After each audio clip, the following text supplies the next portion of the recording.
आज एक खूप गंभीर विषय मला तुम्हा सगळ्यांना सांगायचा आहे. 2 वर्षाची शर्विका अंगणात खेळत होती आणि अचानक थोडं वेगळं वागायला लागली. आईला वाटलं की सर्दी आहे, त्यामुळे हिला थोडं कफामुळे त्रास होतोय. पण तिचं ते वागणं बघून आईने तिला दवाखान्यात नेलं.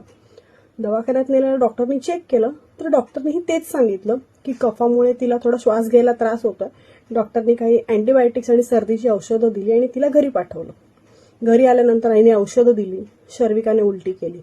जेवणासाठी थोडी मऊ पेज करून भरवली, पण तरी शर्विकाने उलटी केली. रात्रभर 1 मिनिटही चिमुकली झोपली नाही. तिच्याबरोबर आई बाबाही रात्रभर जागे होते आणि सकाळी शर्विकाची तब्येत खूप जास्त प्रमाणात बिघडली. आईने तिला खोपोलीच्या एका मोठ्या दवाखान्यामध्ये नेलं. डॉक्टरने चेक केलं. तोपर्यंत शर्विकाची तब्येत इतकी खालावली होती की काय करावं डॉक्टरला काही कळेना. सगळ्या टेस्ट झाल्या आणि जेव्हा रिपोर्ट्स आले तेव्हा लक्षात आलं की शर्विकाच्या घशामध्ये एवढा छोटासा खोबऱ्याचा तुकडा अडकला होता.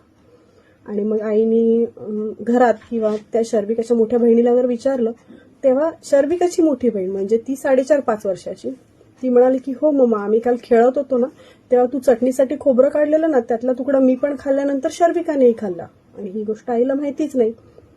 पण तो एवढूसा अगदी छोटासा खोबऱ्याचा तुकडा आज त्या चिमुकलीच्या जीवावर बेतला आणि शर्विका आपल्या सगळ्यांना सोडून देवाघरी निघून गेली.